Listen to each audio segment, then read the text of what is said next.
Non, non, non, non, non.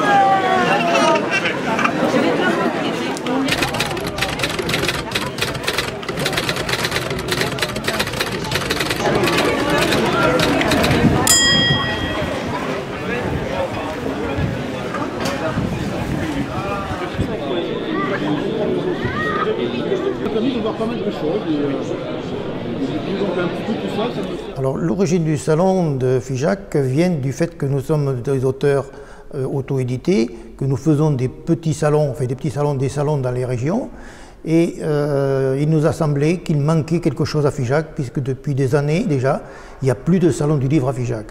Il nous a semblé qu'effectivement c'était très intéressant, que Figeac, ville pratiquement de l'écriture, puisque Champollion est né à Figeac, nous puissions effectivement faire un salon qui soit digne de ce nom et qui permette à des auteurs de se faire connaître.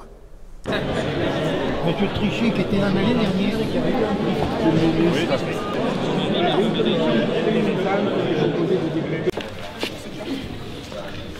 Alors, le premier prix a été décerné à Madame Elisa Tichel pour une œuvre intitulée « Sans grâce apparente ».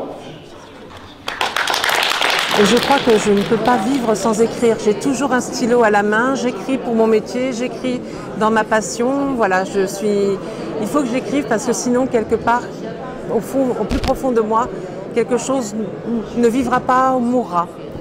L'intérêt des salons, c'est toutes les belles rencontres qu'on peut y faire, des rencontres avec des lecteurs, avec d'autres auteurs, avec d'autres livres, et puis des grosses émotions parfois lorsque un comité de lecteurs a apprécié votre histoire. Et lorsque l'idée de ce roman est venue, ça a débordé la nouvelle. Et j'avais envie de creuser le sujet qui est en fait les blessures avec lesquelles on arrive lorsque l'on est. Il y a les bleus qu'on se fait dans la vie, il y a aussi les bleus avec lesquels on arrive. Donc ce sujet-là était trop vaste pour une nouvelle, ou peut-être tout simplement que j'avais trop envie d'approfondir le sujet. Voilà comment je suis passée des nouvelles que je publie habituellement à ce roman. Lorsque j'écris, je pense rarement à un lecteur. J'écris une histoire qui m'appelle et après, l'histoire, elle va vivre sa vie un peu comme un enfant qui un jour prend son indépendance. Alors oui, j'adorerais un jour voir un de mes textes jouer, sortir de la bouche et du corps d'un comédien, mais pour l'instant, savoir qu'il est déjà présent dans un livre et que des mains vont prendre ce livre et le feuilleter, pour l'instant, ça me suffit. C'est une grande joie pour moi.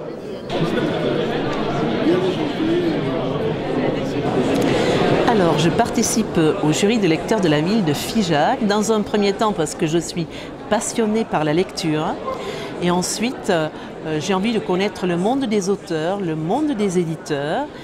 Aujourd'hui, tout le monde peut écrire, s'auto-éditer, et j'ai besoin de voir et d'avoir une passion de la parole, parce que la parole, la lecture va avec l'écriture, et voilà.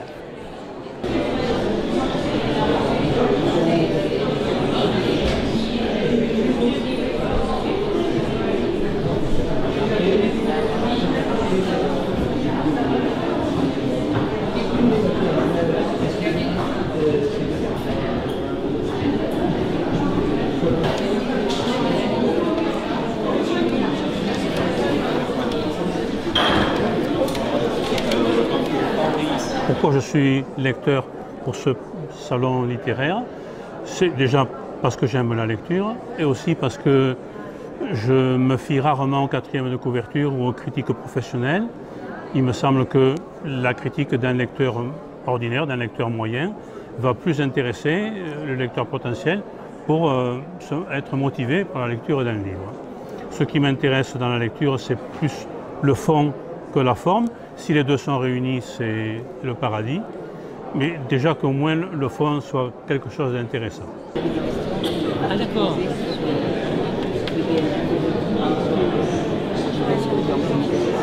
Ah ouais, d'accord.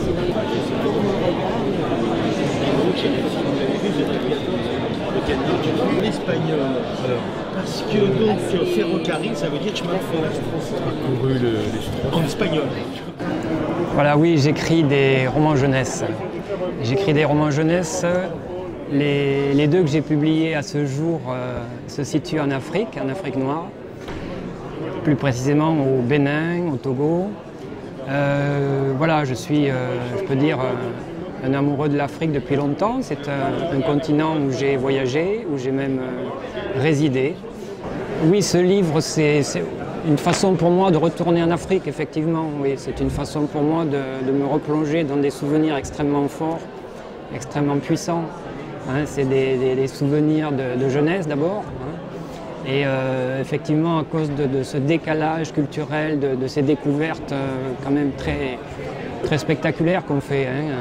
On rencontre des gens voilà, extrêmement passionnants parce qu'ils sont très loin de notre civilisation. Et on joue un petit peu à l'ethnologue finalement. Hein. Donc effectivement, c'est une façon de rebrasser tous ces souvenirs et j'essaye de mettre dans mes livres un maximum de détails et de vérité, quoi. Même s'il y a de l'imaginaire, même s'il y a des choses totalement inventées. Hein, les scénarios sont bien entendu totalement inventés, mais je peux dire que voilà, il y a quand même beaucoup de vécu, beaucoup de choses que j'ai faites, que j'ai vues là-bas. Et c'est un vrai plaisir pour moi de les faire partager, d'essayer d'inviter les gens et les jeunes au voyage, évidemment. C'est ce que je souhaite. Je ne souhaite pas autre chose que d'avoir des lecteurs qui aient envie de découvrir l'Afrique à leur tour.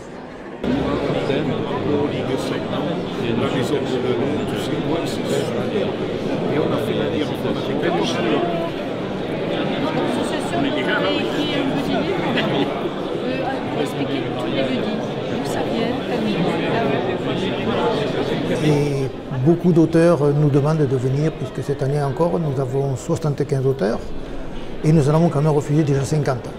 Donc il y a quand même plus de 120-130 personnes qui sont désireuses de rentrer au salon. Alors ensuite, c'est le public qui va décider si le salon va continuer ou pas.